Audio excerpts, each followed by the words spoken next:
Hello everyone, welcome to the Exia IAS Academy.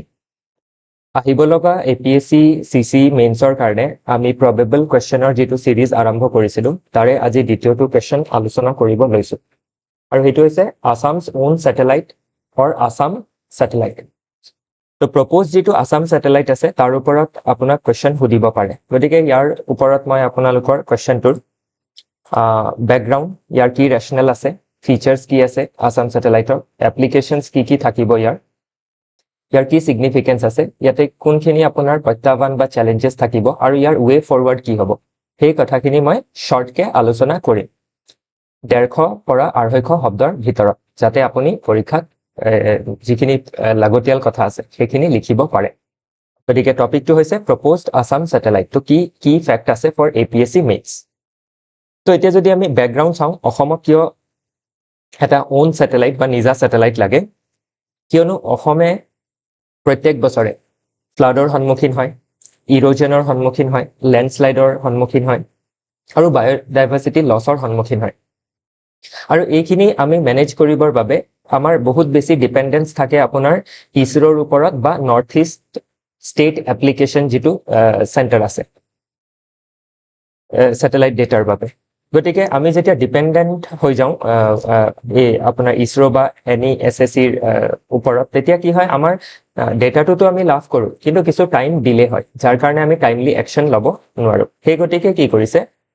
Assam চৰকাৰে propose কৰিছে to launch its own dedicated satellite যাতে আমি real time data time delay নোহোৱাকে পাব পাৰো আৰু তাতে আমি স্পেশালি আসাম স্পেসিফিক ডেটা যাতে লাভ কৰিব পাৰো সো আমি কি কৰিব পাৰিম বেটাৰ পলিসি বনাব পাৰিম বা যিখিনি ডিজাস্টাৰ আছে বা বায়োডাইভাৰ্সিটি লস আছে সেইখিনি আমি মেনেজ কৰিব পাৰিম তো এতিয়া এই যেটো আপোনাৰ আসাম স্যাটেলাইট লঞ্চ কৰা হ'ব বা যেটো প্ৰপ'জ আসাম স্যাটেলাইট আছে সেইটো আমি এলাইন কৰিব পাৰো ডিফাৰেন্ট যিখিনি স্কিম আছে ফৰ এক্সাম্পল ডিজিটেল ইণ্ডিয়াৰ লগতে বা ইয়াৰ লগতে নৰ্থ ইষ্ট স্পেস এপ্লিকেশন যেটো প্ৰগ্ৰাম আছে তাৰ লগতে and state innovation and technology policy লগত তো এই পলিসি খিনিৰ অধীনত কি কৰা হ'ব ধৰিলক আপোনাৰ আসাম যেটো প্ৰপ'জ আসাম স্যাটেলাইট আছে সেইটো লঞ্চ কৰা হ'ব তো ইয়াৰ কি এতিয়া আপোনাৰ ফিচাৰ্স আছে টাইপ কেনেকুৱা হ'ব স্যাটেলাইটৰ ডিফাৰেন্ট টাইপ থাকে গতিকে এটো স্মল আৰ্থ অবজাৰভেশন স্যাটেলাইট হ'ব মিনি মাইক্ৰো স্যাটেলাইট হ'ব ওকে কোনে লঞ্চ কৰিব বা ইয়াৰ লঞ্চ পাৰ্টনাৰ কোন থাকিব অবভিয়াসলি কোলাবোৰেশন থাকিব উইথ ইছৰো আৰু পসিবলি লঞ্চ কৰা হ'ব যি আপোনাৰ লঞ্চ ষ্টেচন আছে শ্ৰীহৰিকোটাত আৰু কোনটো ভেহিকল ইউজ কৰিব পাৰে PSLV ওকে দেখা যাব অহা সময়ত যে কেনেকৈ লঞ্চ কৰা হয় বাট আমি এইখিনি বস্তু এতিয়া প্ৰপ'জড যিখিনি স্যাটেলাইট আছে তাৰ প্ৰপ'জ যেটো স্যাটেলাইট আছে তাৰ কি প্ৰপ'জ ফিচাৰ হ'ব পাৰে সেইখিনি চাইছো ইয়াতে পেলোড কি থাকিব এটা হাই ৰেজল্যুশন অপটিকেল সেন্সৰ থাকিব যেটো ডে টাইম ইমেজিং কৰিব পাৰিব দিনৰ ভাগত যিখিনি ডেটা কালেকশন কৰিব লাগে সেইখিনি কৰিব তাৰ পাছতে আপোনাৰ সিনথেটিক এপাৰ্চাৰ ৰেডাৰ থাকিব যেটো আপোনাৰ অল ওয়েদাৰ কাম কৰিব পাৰিব ডে এণ্ড নাইট মনিটৰিং কৰি থাকিব আৰু ক্ৰুচিয়েল যিখিনি মনসুন ৰিলেটেড ডেটা আছে বা মনসুনৰ সময়ত যদি ক্লাউড কভাৰো থাকে তেতিয়াও কি কৰিব আপোনাৰ যেটো সিনথেটিক এপাৰ্চাৰ ৰেডাৰ আছে ই ডেটা কালেকশন কৰিব পাৰিব আৰু গ্ৰাউণ্ড ষ্টেচনৰ ডেটাখিনি লাভ কৰিব পাৰিব গ্ৰাউণ্ড সেগমেন্টৰ যদি আমি চাওঁ তেনেহলে আপোনাৰ dedicated Assam satellite data যেটো reception and processing center আছে at SRSSC মানে state remote sensing application center তো ইয়াতে কি কৰা হ'ব গ্ৰাউণ্ড সেগমেন্টত আপোনাৰ ডেটাখিনি কালেক্ট কৰা হ'ব আৰু সেই ডেটাখিনি প্ৰসেস কৰি সেই ডেটাখিনিৰ জৰিয়তে গভৰ্ণমেণ্টে বেটাৰ প্ল্যানিং কৰিব পাৰিব বিভিন্ন দিশত এক্সপেক্টেড ইয়াৰ এপ্লিকেশনস কি হ'ব পাৰে কোনখিনি দিশত ইয়াৰ ব্যৱহাৰ থাকিব গতিকে এক্সপেক্টেড যিখিনি এপ্লিকেশনস আছে এই পাৰ্টটো অলপ ইম্পৰ্টেন্ট হ'ব ওকে চান্সেস বেছি আছে যে এইটো পাৰ্টৰ পৰা কোৱেশ্চন সোধা যাব ফ্লাড এণ্ড ইৰোজনৰ মনিটৰিং কৰিব পৰা যাব নিয়াৰ ৰিয়েল টাইম ফ্লাড মেপিং কৰা হ'ব এণ্ড এডভান্স ৱাৰ্নিঙৰ ক্ষেত্ৰত ইয়াৰ ব্যৱহাৰ কৰিব পৰা যাব মনিটৰ কৰিব পৰা যাব ব্ৰহ্মপুত্ৰ আৰু বৰাকৰ ৰিভাৰ বেংক ইৰোজন প্লাস যেটো আপোনাৰ ওয়াটাৰ ইল্ড আছে ব্ৰহ্মপুত্ৰ আৰু বৰাকৰ স্পেশালি আপোনাৰ মনসুন সিজনত কিয়নো মনসুন সিজনতে কি হয় বিকজ অফ ব্ৰহ্মপুত্ৰ আৰু বৰাক আপোনাৰ ব্ৰহ্মপুত্ৰ এণ্ড বৰাক ভেলিত আমি বহুত বেছি ফ্লাড দেখিব পাওঁ গতিকে তাক মেনেজ কৰিব পৰা যাব টাইমলি মেনেজমেন্ট কৰিব পৰা যাব টাইমলি ডিজাস্টাৰ মেনেজমেন্ট কৰাত সুবিধা হ'ব এগ্ৰিকালচাৰৰ ক্ষেত্ৰত যদি চাওঁ আমি যিখিনি আমাৰ ক্ৰপ একাৰেজ আছে বা ক্ৰপ যিখিনি ঠাইত আপোনাৰ খেতি বাতি কৰা হয় সেই ঠাইখিনি আমি বেটাৰ মেপিং কৰিব পাৰিম আৰু ইল্ড এষ্টিমেশ্যন কৰাত আমাৰ সুবিধা হ'ব সেইটো এগ্ৰিকালচাৰৰ ক্ষেত্ৰত পেষ্ট আৰু যিটো ডিজিজ ডিটেকশ্যন আছে তাতো সহায় হ'ব চ' ৰিচেণ্টলি আমি লাষ্ট ইয়াৰ আৰ্মি ৱাৰ্মৰ প্ৰব্লেম দেখা পাইছিলোঁ স্পেচিয়েলি আপোনাৰ ৱেষ্টাৰ্ণ আছামত ওকে ৱেষ্টাৰ্ণ অসমৰ যিটো পাৰ্ট আছে তাতে আপোনাৰ যিখিনি পেষ্টৰ প্ৰব্লেম আছিল তো সেইখিনি আমি টাইমলি ডিটেক্ট কৰিব পাৰিম উইথ ছেটেলাইট ইমেজিং নেক্সট আছে ফৰেষ্ট এণ্ড বায়'ডাইভাৰ্চিটি প্ৰিজাৰ্ভেশ্যনৰ ক্ষেত্ৰত এণ্টি পোচিং ছাৰ্ভিলেঞ্চ কৰিব পৰা যাব স্পেচিয়েলি কাজিৰঙা আৰু মানস ইয়াৰ উপৰিও অন্যান্য যিখিনি আমাৰ national park and wild life century আছে ফৰেষ্ট ফায়াৰৰ যিটো এলাৰ্ট আছে সেইটো আমি আগতীয়াকৈ দিব পাৰিম মানে এটা আৰ্লি ৱাৰ্ণিং চিষ্টেম ডেভেলপ কৰিব পৰা যাব with satellite imaging urban and infrastructure প্লেনিঙতো ইয়াৰ আপোনাৰ যিটো ছেটেলাইটৰ ইমেজিং আছে বা ডেটা আছে সেইটোৱে আমাক সহায় কৰিব in urban planning and infrastructure প্লেনিঙত so' city planning specially Guwahati Dibrugarh Silchar Jorhat okay etcetera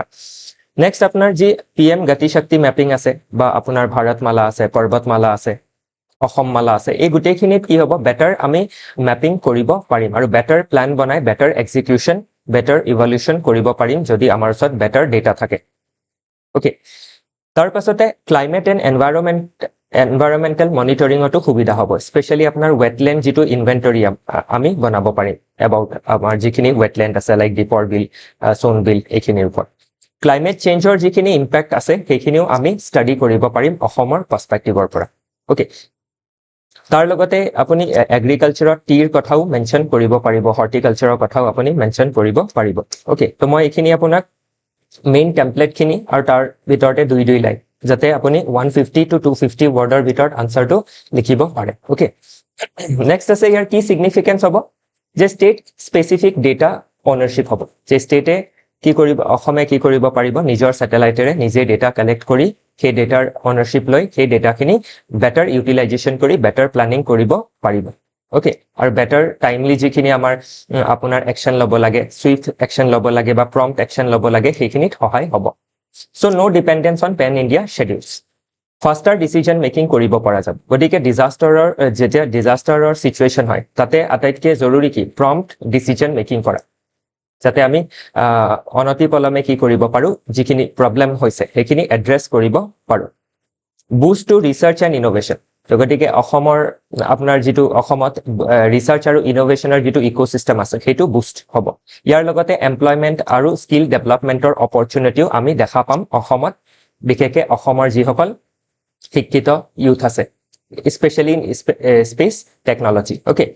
challenges যদি আমি চাওঁ ইয়াতে কি চেলেঞ্জেছ দেখা যাব পাৰে হাই ইনিচিয়েল কষ্ট থাকিব কাৰণ ছেটেলাইট আপোনাৰ ডেভেলপ কৰা তাক লঞ্চ কৰা সেইখিনিত আপোনাৰ খৰচ বহুত বেছি হয় চ' ইনিচিয়েল কষ্ট কি হ'ব হাই হ'ব ছেটেলাইট ডেভেলপ কৰা প্লাছ গ্ৰাউণ্ড ষ্টেচন লাগিব প্লাছ মেন পাৱাৰ লাগিব অ'কে বা আপোনাৰ হিউমেন পাৱাৰ লাগিব অ'কে মেন পাৱাৰ ক'লে অলপ এইটো জেণ্ডাৰ বায়াছ হৈ যায় ত' হিউমেন পাৱাৰ লাগিব নিড ফৰ টেকনিকেল এইটো ঠিক কৰি ল'ব need for technical expertise for satellite operation so ji technical expertise lage hetu khetrot kichu challenge ami face koribo paru maintenance and upgradation ki hobo khoros hobo aru apunar next integration with existing national space structure tatu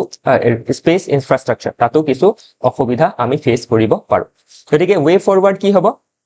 je ami ki koribo paru begin koribo paru with joint satellite mission with ISRO and Northeast state application যিটো centre আছে তাৰ লগতে to share cost and